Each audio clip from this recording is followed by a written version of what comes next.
Richard Kevin Harrison, known to millions as Rick Harrison, is an American entrepreneur and television star born on March 22, 1965, in Lexington, North Carolina. His path to Pawn Stars fame was paved with obstacles. At age 2, his family relocated to San Diego, California, where his childhood was marred by health struggles. Diagnosed with epilepsy at 8, Rick often missed school, spending long stretches bedridden. These moments fueled his passion for reading, immersing himself in adventure tales and cultivating a deep knowledge of history and physics, skills that would later define his career. Dropping out of high school in 10th grade, Rick didn't see it as a dead end, but as a launch pad, diving headfirst into self-education and entrepreneurial ventures. As a teenager, he worked alongside his father, Richard Benjamin Harrison, affectionately called the Old Man, sharpening his ability to appraise items' value and authenticity, a talent that became his cornerstone. At 17, Rick faced a life-altering moment when his girlfriend, Kim, became pregnant. The couple married, but their joy was short-lived as the pregnancy ended in miscarriage. They later welcomed 2 sons, Corey and Adam, but their marriage crumbled after 8 years, dissolving in 1981 for reasons kept private. That same year, the Harrisons moved to Las Vegas, Nevada, after their real estate business collapsed. Rick's father opened the Gold and Silver Coin Shop, a modest 300-square-foot space on Las Vegas Boulevard South. By 1989, it transformed into the Gold and Silver Pawn Shop, the legendary backdrop for Pawn Stars. The early days were grueling, with Rick and his father navigating tough customers and risky encounters. But these challenges honed Rick's reputation as a savvy dealer with an encyclopedic grasp of collectibles and historical artifacts. If this story's got you hooked, share it with your friends and hit that notification bell to keep up with every twist in this unfolding drama. Rick saw the entertainment potential in the pawn trade and dreamed of a reality show to spotlight the shop's daily grind. After initial rejections, his persistence paid off when the History Channel greenlit Pawn Stars in 2009. The show offered a front-row seat to the pawn world, showcasing riveting deals, rare relics, and captivating historical anecdotes. Featuring Rick, his son Corey, Big Hoss Harrison, his father the Old Man, and close friend Austin Chumley Russell, the series followed their adventures buying, selling, and bartering valuable artifacts, often through intense haggling. Pawn Stars became a sensation, catapulting Rick from a local pawnbroker to a global TV icon. His no-nonsense demeanor, razor-sharp negotiation tactics, and vast knowledge won over fans, with his catchphrase, "The best I can do is," becoming a hallmark of his final offers. Beyond entertainment, Pawn Stars delivered educational value, with each episode unpacking the historical significance of items brought to the shop. This unique mix appealed to viewers of all ages, cementing the show as a History Channel juggernaut. Under Rick's stewardship, the Gold and Silver Pawn Shop became a Las Vegas hotspot, drawing tourists eager to witness big deals and even cameo in episodes.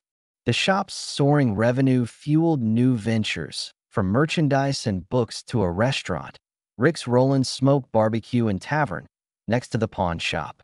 Rick's fame extended beyond the show, with guest spots on TV, magazine interviews, and speaking gigs at business conferences, inspiring countless fans with his entrepreneurial journey.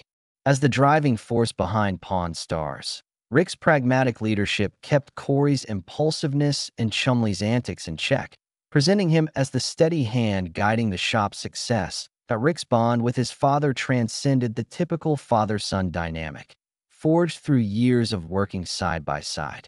Together, they built the pawn shop on a foundation of integrity and intelligence. When the Old Man passed away in 2018, Rick vowed to uphold his father's values, carrying the family legacy forward. On the personal front, Rick's life was a roller coaster. After his first marriage ended, he wed Tracy Harrison, spending 27 years together before divorcing in 2011. In 2013, he married Deanna Burdett in a ceremony officiated by Counting Cars star Danny Coker, with Chum Lee as ring bearer.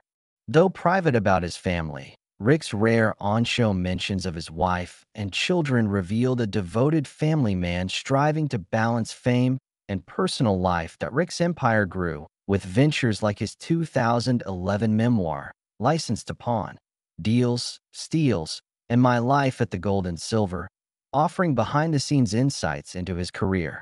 His appraisal prowess shone through thousands of Pawn Stars transactions, from historic documents to vintage cars. Notable deals included a 2001 New England Patriots Super Bowl ring purchased for $1,600 and later valued much higher, and Spanish gold coins from a 1715 shipwreck, reflecting Rick's love for history.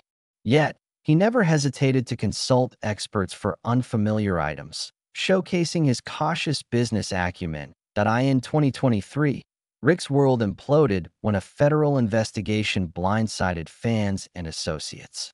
FBI agents, IRS investigators, and Department of Cultural Heritage Protection officials stormed his home and the gold and silver pawn shop, seizing computers, documents, and artifacts in a scene witnesses likened to a Hollywood thriller. Employees and customers were detained as agents scoured the premises. Corey, present during the raid, described the surreal chaos, while social media erupted with footage of Rick being escorted from his home by Secret Service agents. Allegations surfaced of a complex tax evasion scheme, money laundering, and trafficking illicit artifacts, triggered by suspicious transactions flagged by banks and complaints from former business partners. Rick remained composed, continuing to run the shop while awaiting clarity. The History Channel paused Pawn Stars production, issuing a statement about monitoring the situation. The shop stayed open, but visitor numbers plummeted amid the scandal. Rick's legal team, led by prominent Las Vegas attorney David Marshall, denied wrongdoing, calling the investigation a misunderstanding. However, troubling details emerged. Authorities alleged Rick undervalued artifacts to dodge taxes, selling them at true market value in clandestine deals. They also accused him of buying stolen items, including historical documents and museum pieces, through intermediaries. A former employee's whistleblowing sparked the probe, claiming involvement in acquiring questionable items and detailing a hidden accounting system Rick allegedly used to conceal sensitive transactions. Rick's arrest followed, with charges of tax evasion, money laundering, trafficking stolen goods, and conspiracy to illegally trade historical artifacts. Released on bail the next day, he faced a grueling year-long trial. Initially defiant, Rick's defense weakened as former colleagues testified against him, presenting financial records, encrypted messages, and claims that Rick instructed them to falsify records. A damning revelation was messages between Rick and a supplier discussing how to obscure the provenance of an 18th-century document stolen from a university archive. Another exchange allegedly showed Rick planning to bypass cash reporting requirements. Despite the pressure, Rick appeared on conservative TV shows, claiming he was targeted to tarnish his and Pawn Stars' reputation. Supporters rallied with hashtags like #FreeRick and courthouse protests, decrying the case's handling. The verdict stunned observers. The courtroom fell silent as the judge sentenced Rick to life, with Corey visibly devastated and Chum Lee fleeing in tears. Legal experts questioned the sentence's severity for nonviolent crimes, but the judge emphasized the cultural damage caused by Rick's actions, stating, "Mr. Harrison, you portrayed yourself as a guardian of history, cherishing our shared heritage. In truth, you fueled a network looting priceless artifacts for personal gain. This court cannot ignore such actions." Rick's team appealed, arguing the sentence violated his rights, but his bail request was denied. Images of Rick in handcuffs dominated headlines, polarizing the public. Fans launched the Hearts for Harrison campaign, gathering over 100,000 signatures for a verdict review, with organizer Melissa Jenkins calling the sentence vengeance, not justice. Corey defended his father, saying he may have made mistakes, but he doesn't deserve to die in prison. The History Channel cut ties with Rick, canceling Pawn Stars and pulling reruns, citing commitment to cultural heritage. Corey took over the shop, implementing strict transaction verification and partnering with museums to restore trust. In an emotional interview 6 months post-conviction, he said, "We've made mistakes, but we're committed to being part of the solution." Chumlee, viewing Rick as a mentor, grappled with his duality, saying, "I learned so much from Rick, but there was a side I didn't see or didn't want to." The Harrison family now focuses on Rick's appeal while rebuilding their reputation. Weekly prayer gatherings at the shop draw fans, who send letters and memorabilia to support Rick. Corey shared, "Every gesture means the world to someone in the darkest time of their life." Rick's journey, from a bookish boy to a TV icon and now a convicted felon, is a stark reminder of fame's fragility. Cultural commentators liken his fall to a Shakespearean tragedy, where his love for history became his undoing. His story warns of the thin line between shrewd business and criminality, leaving the pawn shop's future uncertain under Corey's leadership. Fans can send messages via a family-run website, which forwards support to Rick in prison. The Harrisons emphasize that Rick cherishes his audience, and their encouragement is a lifeline. Stay tuned as we track this unfolding saga, a tale of triumph, temptation, and a dramatic fall that's reshaped a family, a business, and a TV legacy.